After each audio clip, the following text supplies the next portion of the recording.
Je serais ravi de te rencontrer, m'a-t-il répondu immédiatement à mon message.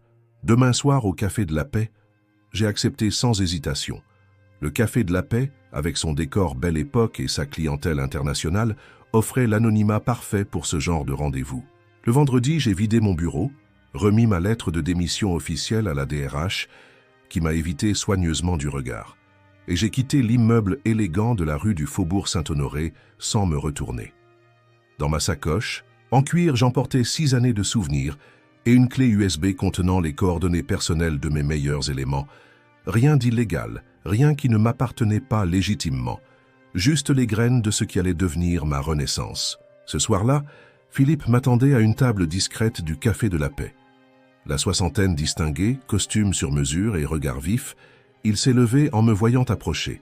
« Claire, quelle joie de te voir », a-t-il dit en m'embrassant chaleureusement, même si les circonstances sont particulières. Les nouvelles voyageaient vite dans le petit monde de la finance parisienne. « Les circonstances sont ce qu'elles sont », ai-je répondu en prenant place. « Parlons plutôt de l'avenir. » Philippe n'était pas venu seul. À ses côtés se tenait un homme plus jeune, élégant et réservé, qu'il m'a présenté comme Thomas. Leroy, son directeur des opérations. « Thomas et moi avons une proposition à te faire », a commencé Philippe après que nous ayons commandé. « Mais ce n'est pas exactement ce à quoi tu t'attends. » J'ai levé un sourcil interrogateur. « Je ne vais pas te mentir, Claire. J'adorerais t'avoir comme directrice financière chez nous, mais je pense que ce serait gâcher ton potentiel. » Thomas a pris le relais. « Nous avons suivi ton travail chez Bellevaux depuis des années. Ce que tu as accompli pendant la crise était remarquable. Ta vision du marché, ton sens de l'anticipation. Ce ne sont pas des compétences qu'on devrait enterrer dans un poste subalterne, même bien rémunéré. » J'ai siroté mon verre de Chablis, attendant qu'ils en viennent au fait. « Nous pensons que tu devrais créer ta propre structure. » A finalement lâché Philippe. « Et nous sommes prêts à t'y aider. » La proposition était aussi inattendue que séduisante. Un partenariat stratégique avec leur groupe Mercier Finance. Ils m'offraient un capital de démarrage, des locaux dans leur immeuble du 8e arrondissement et surtout l'accès à leur portefeuille de clients pour ma future société de conseil financier. En échange, je deviendrais leur consultante privilégiée sur certains marchés spécifiques où j'excellais. « Pourquoi ?» ai-je demandé directement. « Dans notre milieu, la philanthropie n'existait pas. » Philippe a souri. « Parce que François Moreau est un imbécile qui vient de commettre l'erreur de sa carrière, et parce que j'ai toujours pensé que tu étais trop brillante pour n'être qu'une employée. Disons que c'est un investissement sur l'avenir. » Thomas a ajouté, plus pragmatique. « Et puis, franchement, avoir une alliée de ton calibre qui connaît les rouages internes de Bellevaux ne peut pas nous nuire. » J'ai passé le week-end à réfléchir à leur offre, pesant les avantages et les inconvénients, évaluant les risques. Le lundi matin, j'ai appelé Philippe pour accepter. Les semaines suivantes ont été un tourbillon d'activités. J'ai constitué ma société, éclaireur conseil, trouvé un comptable, un avocat, rédigé un business plan détaillé. J'ai commencé à approcher discrètement certains de mes anciens collègues, pas pour les débaucher immédiatement, ce qui aurait été malhonnête, mais pour maintenir le contact. Mathieu, mon ancien adjoint, a été le premier à me contacter spontanément après avoir travaillé 1 mois sous la direction de Julien. « C'est l'enfer », m'a-t-il confié autour d'un café. « Il ne comprend rien au modèle que tu as mis en place. Il change tout sans raison, juste pour imposer sa marque. L'équipe est complètement démotivée. » J'ai écouté sans commentaire, me gardant bien d'alimenter son ressentiment. Ce n'était pas mon style, mais j'ai discrètement glissé que ma porte serait toujours ouverte s'il cherchait de nouvelles opportunités dans quelques mois. Entre-temps, grâce aux introductions de Philippe, j'ai commencé à rencontrer des clients potentiels. Ma réputation me précédait et mon histoire de directrice financière brillante écartée pour faire place au neveu de la patronne suscitait à la fois sympathie et curiosité. Je ne l'exploitais pas ouvertement, mais je ne la démentais pas non plus. Dans le milieu impitoyable des affaires parisiennes, chaque avantage comptait. Un soir de juin, alors que je travaillais tard dans mes nouveaux bureaux, j'ai reçu un message inattendu. C'était Caroline, mon ancienne alliée du service comptable chez Bellevaux, celle qui avait gardé le silence pendant mes derniers jours. « Je suis désolée de ne pas t'avoir prévenu », écrivait-elle. « J'étais pieds et poings liés. Mais les choses vont mal ici, très mal. Julien a complètement déstabilisé la structure que tu avais mise en place. Nous venons de perdre le comte d'assaut. Tu avais raison depuis le début. J'espère que tu réussis dans ta nouvelle aventure. » J'ai fixé l'écran longtemps, un sentiment étrange mêlant satisfaction et mélancolie. Je n'avais jamais souhaité l'échec de mon ancienne entreprise, mais savoir que ma valeur était enfin reconnue, même rétrospectivement, avait quelque chose de profondément réparateur. J'ai finalement répondu « Merci, Caroline. Prends soin de toi. Et si jamais tu as besoin de parler, je suis là. » Cette nuit-là, en rentrant chez moi sous la pluie fine de Paris, j'ai compris que ma véritable revanche ne serait pas dans l'échec de Bellevaux, mais dans ma propre réussite. Et pour la première fois depuis ce fameux déjeuner avec François Moreau, j'ai senti un véritable espoir m'envahir. Un espoir mêlé d'une détermination tranquille. 3 mois après ma sortie de Bellevaux & Associés, Éclaireur Conseil commençait à prendre son envol. Je n'avais plus mis les pieds dans le hall imposant de mon ancienne entreprise, mais les échos de leurs difficultés me parvenaient régulièrement. Sans m'en réjouir ouvertement, je ne pouvais m'empêcher de ressentir une certaine satisfaction. Mon bureau du 8e arrondissement, modeste mais élégant, accueillait désormais une équipe de 4 personnes. Mathieu m'avait finalement rejointe après un mois de supplice sous la direction de Julien. Avec lui était venue Samira, notre brillante analyste de données qui ne supportait plus l'ambiance délétère chez Bellevaux. J'avais également recruté Vincent, un jeune diplômé prometteur de l'ESSEC, mon ancienne école, et Nadia, une assistante administrative expérimentée qui gérait notre quotidien avec une efficacité redoutable. Ce matin-là, nous étions réunis autour de la table de conférence pour finaliser notre proposition pour le groupe Durand, une entreprise de taille moyenne spécialisée dans les matériaux écologiques pour le bâtiment. Un client que Bellevaux avait toujours négligé, le jugeant trop petit pour mériter l'attention de ses consultants stars. Si nous parvenons à restructurer leurs dettes tout en optimisant leur fiscalité sur l'innovation verte, nous pourrions leur faire économiser près de 2 millions d'euros sur 3 ans, expliquait Mathieu, les yeux brillants d'enthousiasme. Et nous leur ouvrons la porte à une expansion européenne, ai-je ajouté. Leur produit d'isolation à base de chanvre a un potentiel énorme en Allemagne et dans les pays scandinaves, où les normes environnementales sont encore plus strictes qu'en France. Nous avons peaufiné notre présentation jusqu'au dernier moment, vérifiant chaque chiffre, anticipant chaque question. Cette rigueur, cette attention aux détails, c'était ma marque de fabrique, ce que j'avais toujours exigé chez Bellevaux. La différence était que maintenant, cette excellence servait ma propre vision.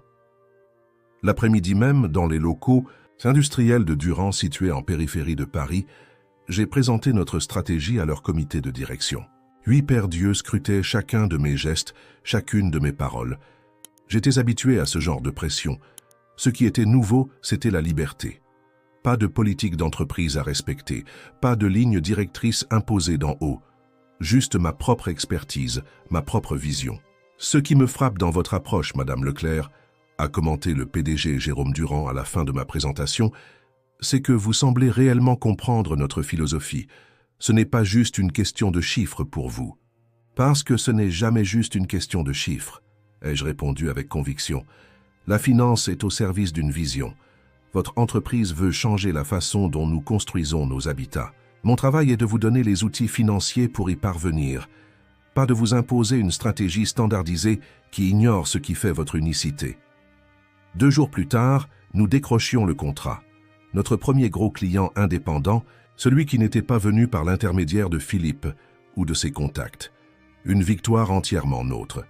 Ce soir-là, j'ai invité mon équipe à célébrer dans un petit bistrot traditionnel près de l'Opéra.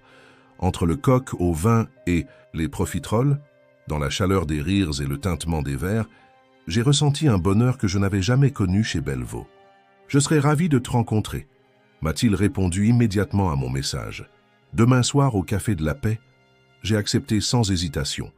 Le Café de la Paix, avec son décor Belle Époque et sa clientèle internationale, offrait l'anonymat parfait pour ce genre de rendez-vous. Le vendredi, j'ai vidé mon bureau, remis ma lettre de démission officielle à la DRH, qui m'a évité soigneusement du regard, et j'ai quitté l'immeuble élégant de la rue du Faubourg Saint-Honoré sans me retourner. Dans ma sacoche, en cuir, j'emportais 6 années de souvenirs et une clé USB contenant les coordonnées personnelles de mes meilleurs éléments. Rien d'illégal, rien qui ne m'appartenait pas légitimement. Juste les graines de ce qui allait devenir ma renaissance. Ce soir-là, Philippe m'attendait à une table discrète du Café de la Paix. La soixantaine distinguée, costume sur mesure et regard vif, il s'est levé en me voyant approcher. « Claire, quelle joie de te voir », a-t-il dit en m'embrassant chaleureusement, même si les circonstances sont particulières. Les nouvelles voyageaient vite dans le petit monde de la finance parisienne. « Les circonstances sont ce qu'elles sont », ai-je répondu en prenant place. « Parlons plutôt de l'avenir. » Philippe n'était pas venu seul. À ses côtés se tenait un homme plus jeune, élégant et réservé, qu'il m'a présenté comme Thomas, Leroy, son directeur des opérations. « Thomas et moi avons une proposition à te faire », a commencé Philippe après que nous ayons commandé. « Mais ce n'est pas exactement ce à quoi tu t'attends. » J'ai levé un sourcil interrogateur. « Je ne vais pas te mentir, Claire. J'adorerais t'avoir comme directrice financière chez nous, mais je pense que ce serait gâcher ton potentiel. » Thomas a pris le relais. « Nous avons suivi ton travail chez Belvaux depuis des années. Ce que tu as accompli pendant la crise était remarquable. Ta vision du marché, ton sens de l'anticipation.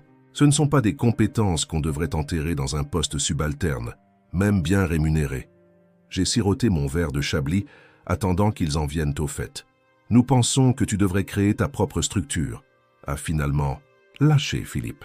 « Et nous sommes prêts à t'y aider. » La proposition était aussi inattendue que séduisante. Un partenariat stratégique avec leur groupe Mercier Finance. Ils m'offraient un capital de démarrage, des locaux dans leur immeuble du 8e arrondissement et surtout l'accès à leur portefeuille de clients pour ma future société de conseil financier. En échange, je deviendrai leur consultante privilégiée sur certains marchés spécifiques où j'excellais. « Pourquoi ?» ai-je demandé directement. « Dans notre milieu, la philanthropie n'existait pas. » Philippe a souri. « Parce que François Moreau est un imbécile qui vient de commettre l'erreur de sa carrière. Et parce que j'ai toujours pensé que tu étais trop brillante pour n'être qu'une employée. Disons que c'est un investissement sur l'avenir. » Thomas a ajouté, plus pragmatique. « Et puis, franchement, avoir une alliée de ton calibre qui connaît les rouages internes de Belvaux ne peut pas nous nuire. » J'ai passé le week-end à réfléchir à leur offre, pesant les avantages et les inconvénients, évaluant les risques. Le lundi matin, j'ai appelé Philippe pour accepter. Les semaines suivantes ont été un tourbillon d'activités. J'ai constitué ma société, éclaireur conseil, trouvé un comptable, un avocat, rédigé un business plan détaillé. J'ai commencé à approcher discrètement certains de mes anciens collègues, pas pour les débaucher immédiatement, ce qui aurait été malhonnête, mais pour maintenir le contact. Mathieu, mon ancien adjoint, a été le premier à me contacter spontanément après avoir travaillé un mois sous la direction de Julien. « C'est l'enfer », m'a-t-il confié autour d'un café. « Il ne comprend rien au modèle que tu as mis en place. Il change tout sans raison, juste pour imposer sa marque. L'équipe est complètement démotivée. » J'ai écouté sans commentaire, me gardant bien d'alimenter son ressentiment. Ce n'était pas mon style, mais j'ai discrètement glissé que ma porte serait toujours ouverte s'il cherchait de nouvelles opportunités dans quelques mois. Entre-temps, grâce aux introductions de Philippe, j'ai commencé à rencontrer des clients potentiels. Ma réputation me précédait et mon histoire de directrice financière brillante écartée pour faire place au neveu de la patronne suscitait à la fois sympathie et curiosité. Je ne l'exploitais pas ouvertement, mais je ne la démentais pas non plus. Dans le milieu impitoyable des affaires parisiennes, chaque avantage comptait. Un soir de juin, alors que je travaillais tard dans mes nouveaux bureaux, j'ai reçu un message inattendu. C'était Caroline, mon ancienne alliée du service comptable chez Belvaux, celle qui avait gardé le silence pendant mes derniers jours. « Je suis désolée de ne pas t'avoir prévenu », écrivait-elle. « J'étais pieds et poings liés. Mais les choses vont mal ici, très mal. Julien a complètement déstabilisé la structure que tu avais mise en place. Nous venons de perdre le compte d'assaut. Tu avais raison depuis le début. J'espère que tu réussis dans ta nouvelle aventure. » J'ai fixé l'écran longtemps, un sentiment étrange mêlant satisfaction et mélancolie. Je n'avais jamais souhaité l'échec de mon ancienne entreprise, mais savoir que ma valeur était enfin reconnue, même rétrospectivement, avait quelque chose de profondément réparateur. J'ai finalement répondu « Merci, Caroline. Prends soin de toi. Et si jamais tu as besoin de parler, je suis là. » Cette nuit-là, en rentrant chez moi sous la pluie fine de Paris, j'ai compris que ma véritable revanche ne serait pas dans l'échec de Belvaux, mais dans ma propre réussite. Et pour la première fois depuis ce fameux déjeuner avec François Moreau, j'ai senti un véritable espoir m'envahir. Un espoir mêlé d'une détermination tranquille. 3 mois après ma sortie de Belvaux & Associés, Éclaireur Conseil commençait à prendre son envol. Je n'avais plus mis les pieds dans le hall imposant de mon ancienne entreprise, mais les échos de leurs difficultés me parvenaient régulièrement. Sans m'en réjouir ouvertement, je ne pouvais m'empêcher de ressentir une certaine satisfaction. Mon bureau du 8e arrondissement, modeste mais élégant, accueillait désormais une équipe de 4 personnes. Mathieu m'avait finalement rejointe après un mois de supplice sous la direction de Julien. Avec lui était venue Samira, notre brillante analyste de données qui ne supportait plus l'ambiance délétère chez Belvaux. J'avais également recruté Vincent, un jeune diplômé prometteur de l'ESSEC, mon ancienne école, et Nadia, une assistante administrative expérimentée qui gérait notre quotidien avec une efficacité redoutable. Ce matin-là, nous étions réunis autour de la table de conférence pour finaliser notre proposition pour le groupe Durand, une entreprise de taille moyenne spécialisée dans les matériaux écologiques pour le bâtiment. Un client que Belvaux avait toujours négligé, le jugeant trop petit pour mériter l'attention de ses consultants stars. Si nous parvenons à restructurer leurs dettes tout en optimisant leur fiscalité sur l'innovation verte, nous pourrions leur faire économiser près de 2 millions d'euros sur 3 ans, expliquait Mathieu, les yeux brillants d'enthousiasme. Et nous leur ouvrons la porte à une expansion européenne, ai-je ajouté. Leur produit d'isolation à base de chanvre a un potentiel énorme en Allemagne et dans les pays scandinaves, où les normes environnementales sont encore plus strictes qu'en France. Nous avons peaufiné notre présentation jusqu'au dernier moment, vérifiant chaque chiffre, anticipant chaque question. Cette rigueur, cette attention aux détails, c'était ma marque de fabrique, ce que j'avais toujours exigé chez Belvaux. La différence était que maintenant, cette excellence servait ma propre vision. L'après-midi même, dans les locaux industriels de Durand situés en périphérie de Paris, j'ai présenté notre stratégie à leur comité de direction. 8 paires d'yeux scrutaient chacun de mes gestes, chacune de mes paroles. J'étais habitué à ce genre de pression. Ce qui était nouveau, c'était la liberté. Pas de politique d'entreprise à respecter, pas de ligne directrice imposée d'en haut. Juste ma propre expertise, ma propre vision. Ce qui me frappe dans votre approche, Madame Leclerc, a commenté le PDG Jérôme Durand à la fin de ma présentation, c'est que vous semblez réellement comprendre notre philosophie. Ce n'est pas juste une question de chiffres pour vous. Parce que ce n'est jamais juste une question de chiffres, ai-je répondu avec conviction. La finance est au service d'une vision. Votre entreprise veut changer la façon dont nous construisons nos habitats. Mon travail est de vous donner les outils financiers pour y parvenir, pas de vous imposer une stratégie standardisée qui ignore ce qui fait votre unicité. 2 jours plus tard, nous décrochions le contrat. Notre premier gros client indépendant, celui qui n'était pas venu par l'intermédiaire de Philippe ou de ses contacts. Une victoire entièrement nôtre. Ce soir-là, j'ai invité mon équipe à célébrer dans un petit bistrot traditionnel près de l'Opéra. Entre le coq au vin et les profiteroles, dans la chaleur des rires et le tintement des verres, j'ai ressenti un bonheur que je n'avais jamais connu chez Belvaux. Pas seulement la satisfaction professionnelle, mais quelque chose de plus profond. Le sentiment d'avoir créé quelque chose qui reflétait mes valeurs. À Éclaireur Conseil, a lancé Mathieu en levant son verre, et à Claire qui nous a montré qu'on pouvait faire de la finance autrement. J'ai souri ému par ce toast sincère.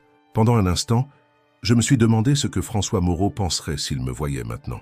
Puis j'ai réalisé que cela n'avait plus d'importance. Son opinion, son approbation, tout cela appartenait à une vie antérieure. En rentrant chez moi cette nuit-là, marchant le long des quais de Seine illuminés, j'ai repensé au chemin parcouru en si peu de temps. La douleur de la trahison n'avait pas complètement disparu. Elle ressurgirait parfois dans des moments inattendus, mais elle s'était transformée en quelque chose de constructif. Une énergie qui me poussait en avant plutôt que de me tirer vers le passé. Mon téléphone a vibré dans mon sac. Un message de Caroline, mon ancienne collègue de Belvaux. Julien vient de perdre le compte Meunier. 3e client majeur qui part en 2 mois. Les rumeurs de restructuration se multiplient. François semble enfin réaliser son erreur. Trop tard ? J'ai contemplé la scène un moment avant de répondre. Prends soin de toi, Caroline. Et si tu cherches un changement ? Je n'ai pas eu besoin de finir ma phrase. Nous savions toutes les deux ce que cela signifiait. Le lendemain matin, en arrivant au bureau, une surprise m'attendait. Sur mon bureau, une enveloppe. À l'intérieur, une invitation à intervenir lors d'une conférence sur la finance durable organisée par le prestigieux Forum économique parisien.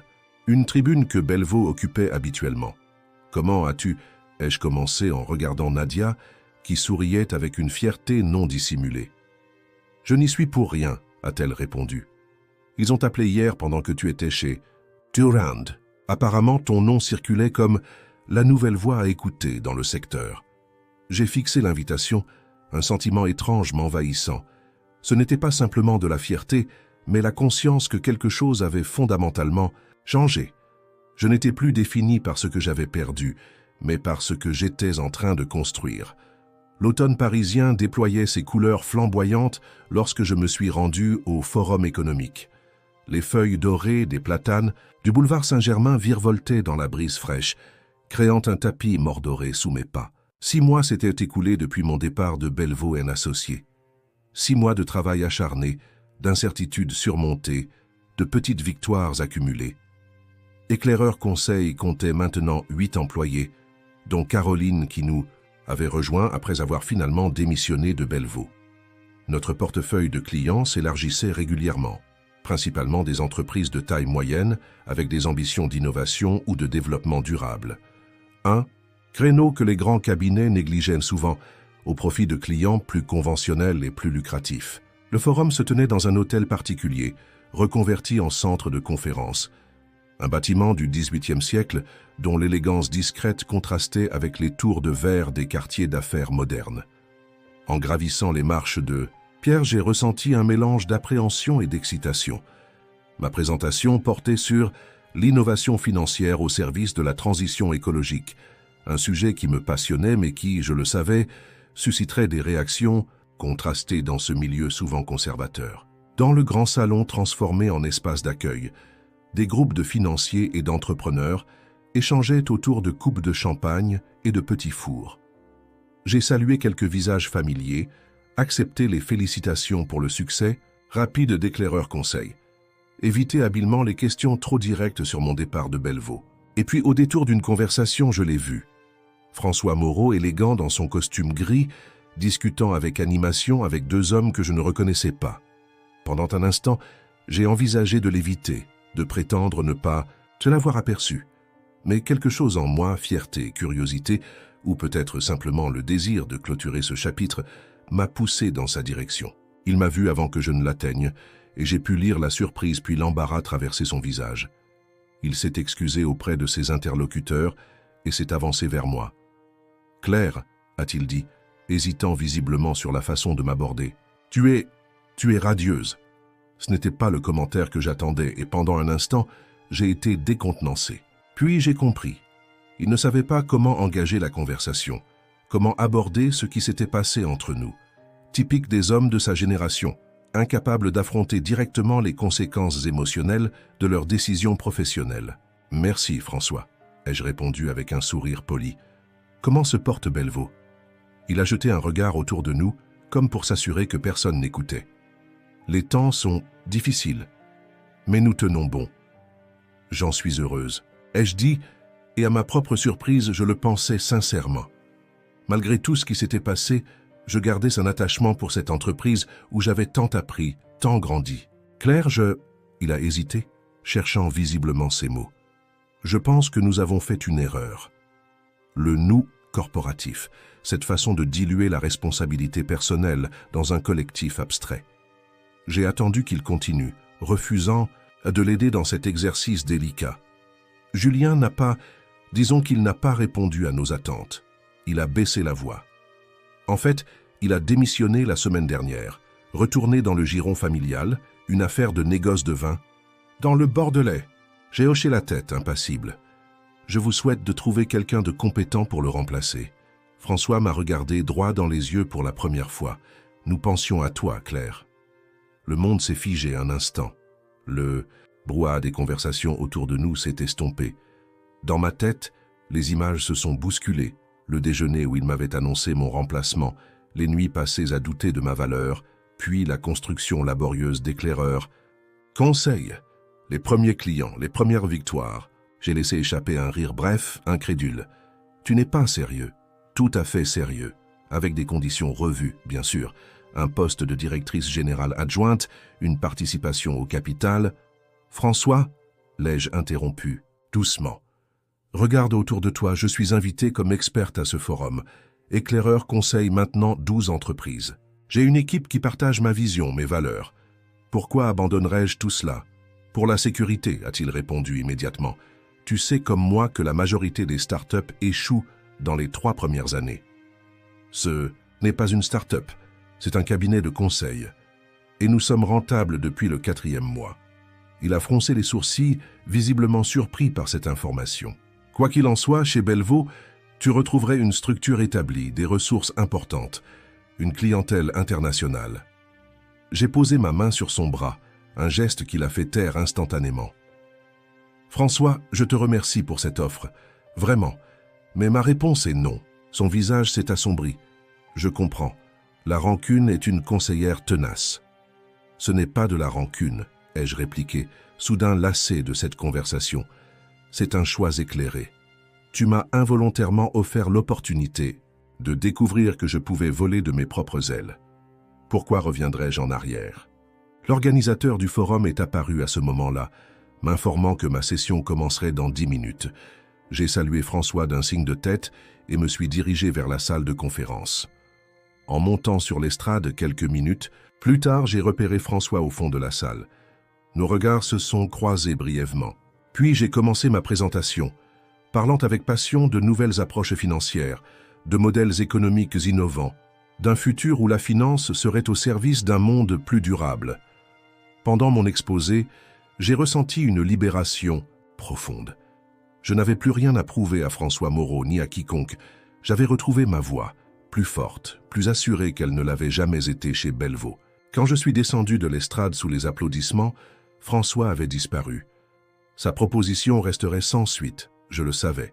Et étrangement, je me sentais reconnaissante pour tout ce qui s'était passé, même pour cette trahison initiale qui m'avait forcé à redéfinir ma trajectoire professionnelle et personnelle.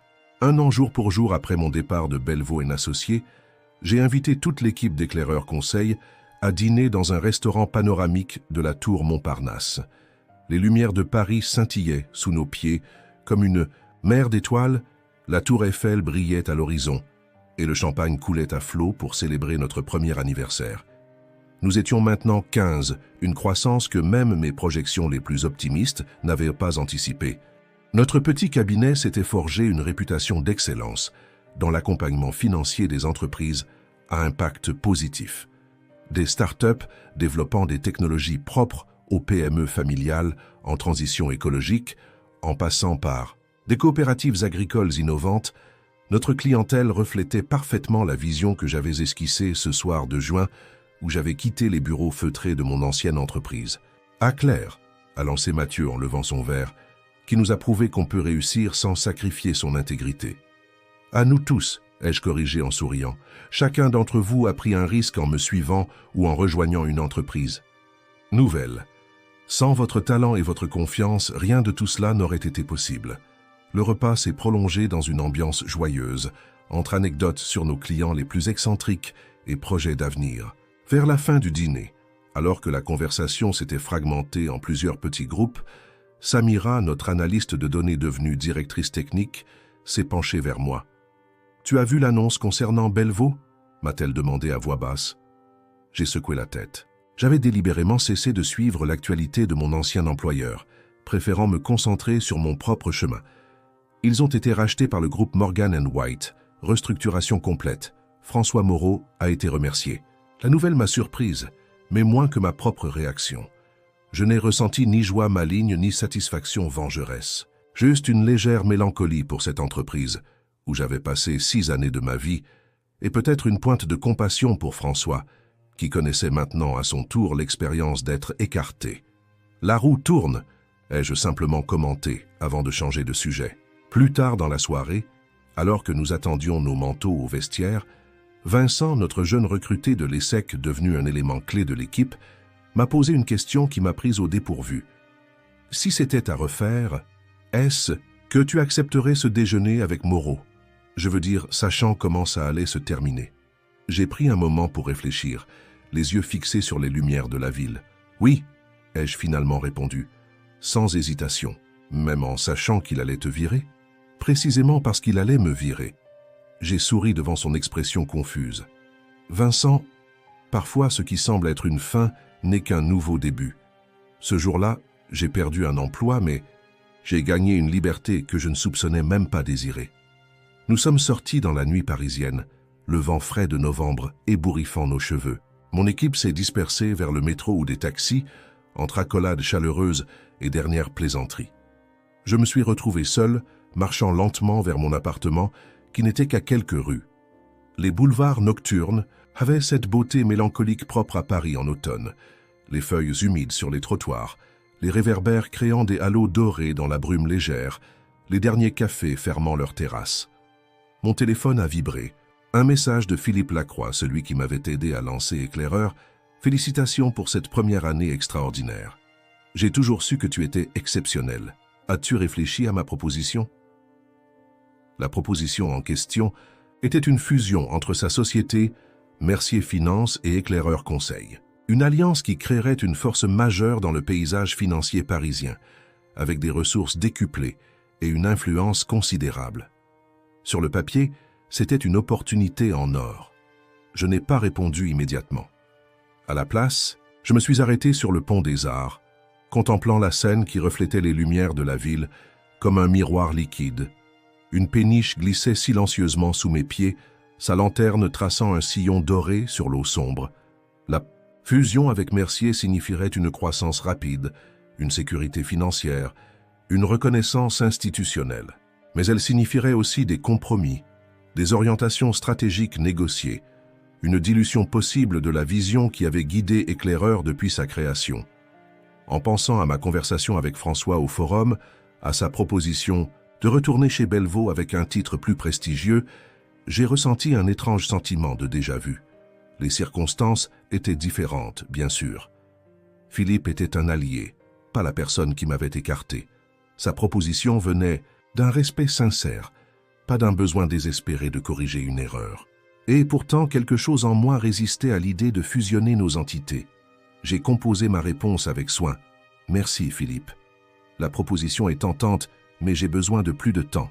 Éclaireur vient de trouver son rythme, sa propre voie. Je ne veux pas risquer de perdre cela, même pour une alliance aussi prometteuse que la nôtre. Pouvons-nous en reparler dans 6 mois? La réponse est venue presque immédiatement. J'admire ta prudence. C'est l'une des raisons pour lesquelles je veux t'avoir comme partenaire. À dans 6 mois, alors. J'ai rangé mon téléphone et repris ma marche, le cœur inexplicablement léger. À cet instant précis, dans la nuit parisienne, je n'avais besoin ni de certitude, ni de garantie pour l'avenir. L'expérience m'avait appris que parfois, les chemins les plus inattendus sont ceux qui mènent aux destinations les plus extraordinaires. En arrivant chez moi, j'ai trouvé sur mon paillasson une enveloppe glissée sous ma porte. À l'intérieur, une carte de visite au nom de Morgan & White, le groupe qui venait de racheter Belvaux. Au verso, quelques mots manuscrits. Nous aimerions discuter d'une collaboration. Votre réputation vous précède. J'ai souri en rangeant la carte dans mon portefeuille. Demain serait un nouveau jour, avec ses propres défis et opportunités. Pour l'instant, j'avais simplement besoin de savourer le chemin parcouru depuis ce déjeuner fatidique. Un chemin qui m'avait mené, non.